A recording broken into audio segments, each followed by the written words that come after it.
இது வந்து ஒயிட் சோளங்க. இது வந்து கம்புங்க. இது வந்து இது சிவப்பு அரிசிங்க. இது வந்து கருப்பு அரிசி. இது கம்பு இருக்குது, நிலக்கடலை எல்லாமே இருக்குங்க. இது அவ்வளோ நமக்கு தேவைங்க.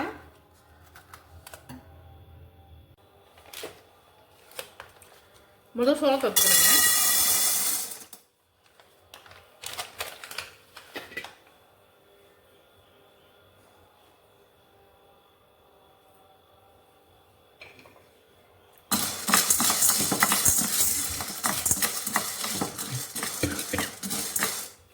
லைட்டாக மணம் வர வரைக்கும் வறுத்தா போதும். ரொம்ப நேரம் வைக்கணும் அவசியம் இல்லை. காய வர வைக்கணுங்க. அதனால லேசாக வறுத்தா போதும். இந்த மாதிரி எல்லாத்தையும் வறுத்துட்டு நான் வந்து அரைக்கிறத காமிக்கிறேன். அரைக்க போகும்போது காமிக்கிறேன். அது சூடு வந்துடுச்சு. நான் வந்து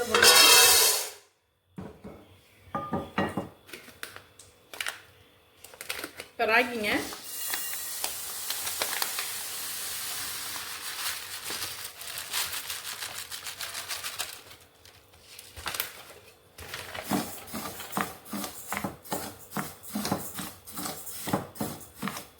இந்த மாதிரி எல்லாத்தையும் வறுத்துட்டு நான் காமிக்கிறேன்.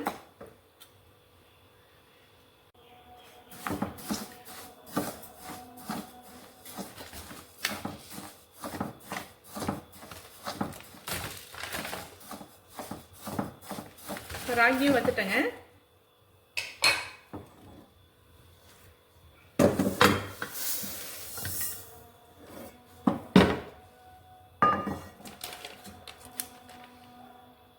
சோளம் சின்ன சோளம், ஒயிட் சோளம். அது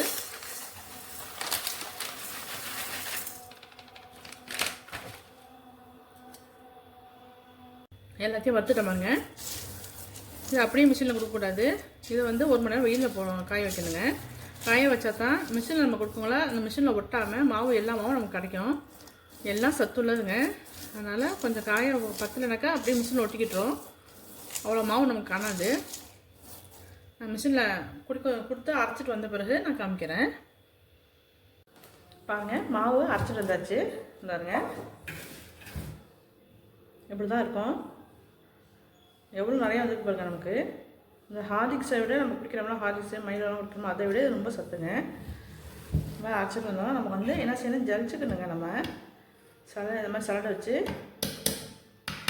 இந்த சத்து மாவு எப்படி வாங்கினதுன்னா ஷாப்பிங் மால்லேயும் கிடைக்கிதுங்க. சத்து மாவு செட்டுன்னா கொடுத்துருவாங்க. அதே போல் நாட்டு மருந்து கடையிலையும் கேட்டாக்க சத்து மாவு செட்டு கொடுங்கன்னா எல்லாமே கொடுத்துருவாங்க. நான் காய்ச்சிருக்க பொருளாக 1-2 கொஞ்சம் கூட பரவாயில்லைங்க. அதனால் ஒன்றும் தப்பு இல்லை. ஆனால் செட்டு கேட்டாங்க, அவங்களே எடுத்து கொடுத்துருவாங்க. இந்த மாதிரி நம்ம மாவு அரைச்சிட்டு வந்த மாவை இப்படி சலிச்சுக்கணும். இல்லாட்டி அது மேலே வந்து கொஞ்சம் கப்பிலாம் இருக்கும்.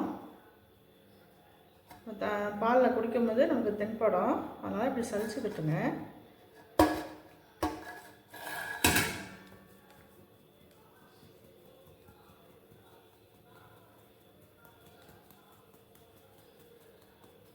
மேலே கப்பி இருக்கும், அதை காமிக்கிறேன் பாருங்கள்.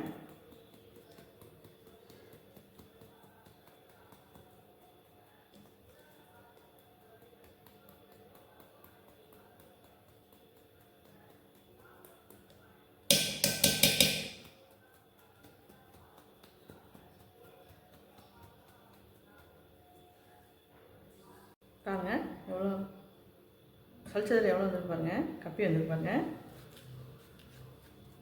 இதெல்லாம் வந்து பாலில் கலக்கி குடித்தா மேலே அப்படியே தெரியும். அதனால தான் நம்ம சளிச்சுக்கிட்டணும். சளிச்சா நல்லா சூப்பராக இருப்பாங்க. இதேமாதிரி நீங்கள் செஞ்சு பாருங்கள். பாருங்கள், மாவு அரைச்சி வந்துட்டேன். இந்த மாதிரி நைஸாக இருக்கணுங்க. மிஷினில் கொடுத்து அரைச்சி வந்துருக்கு. இந்த மாதிரி நிறையா இருக்குங்க. கொஞ்சமாக எடுத்து வச்சுக்கிட்டேன். மீதியெல்லாம் ஃப்ரிட்ஜில் வச்சுருக்கேன். தேவைப்படும் போது நம்ம எடுத்துக்கணும். கொஞ்சமாக டப்பா கொட்டி வச்சுக்கணும். இப்போ வந்து பாலில் போட்டு நான் கலக்கி காமிக்கிறேன் பாருங்கள். இதில் 1 ஸ்பூன் போட்டால் போதும்.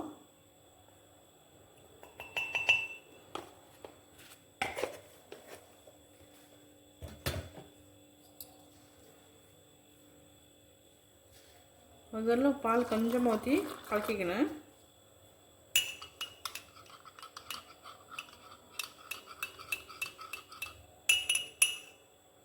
நான் சளிச்சிருக்கேங்க. சளிச்சதுனால மேலே கப்பிலாம் இல்லாமல் இருக்குது.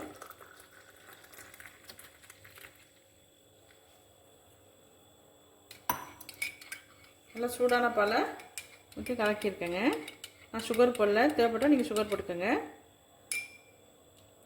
நல்லா சூப்பராக இருக்கும். ஹார்லிக்ஸ்லாம் குடிக்கிறோம்ல அதே மாதிரி தாங்க இருக்கும். இது வந்து பிள்ளைங்க குடிக்க மாட்டேன்னாங்கன்னாக்கா இன்னொரு வழி இருக்குது.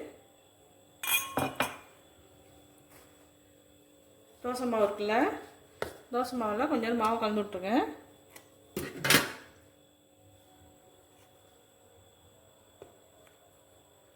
அதே மாதிரி ஒரு ஸ்பூன் போட்டுக்கலாம். இப்படி கொடுத்து பாருங்கள். இது வந்து டிஃப்ரெண்ட்டாக தெரியாது, நல்லா டேஸ்ட்டாக இருக்கும். ஒன்றுமே தெரியாது, தோசை சாப்பிட்ற மாதிரி தான் இருக்கும்.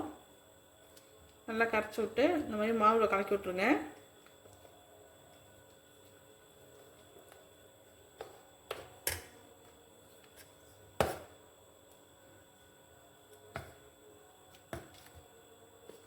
கலக்கி விட்டு தோசை ஊற்றி பிள்ளைங்களுக்கு கொடுத்துருங்க. நெய் போட்டு கொடுத்துருங்க. ஒன்றுமே தெரியாது, நல்லா சாப்பிட்ருவாங்க. இந்த பிள்ளைங்களுக்கு நல்லா எனர்ஜியாக இருக்கும். பெரியவங்களுக்கும் நல்லதுங்க. இடுப்பு வலி, கால் வலி எதுவுமே வராது. உடம்பு ஆரோக்கியமாக இருக்கும். இதேமாதிரி செஞ்சு பாருங்கள். செஞ்சு பார்த்துட்டு எப்படி இருக்குன்னு சொல்லுங்கள். லைக் பண்ணுங்கள், ஷேர் பண்ணுங்கள், சப்ஸ்கிரைப் பண்ணுங்கள், கமெண்ட்டில் சொல்லுங்கள் எப்படி இருக்குன்னு. போகிற வீடியோ பிடிச்சிருந்துச்சுன்னா கமெண்ட்டில் சொல்லுங்கள் எப்படி இருக்குன்னு. தேங்க்ஸ் ஃபார் வாட்சிங்.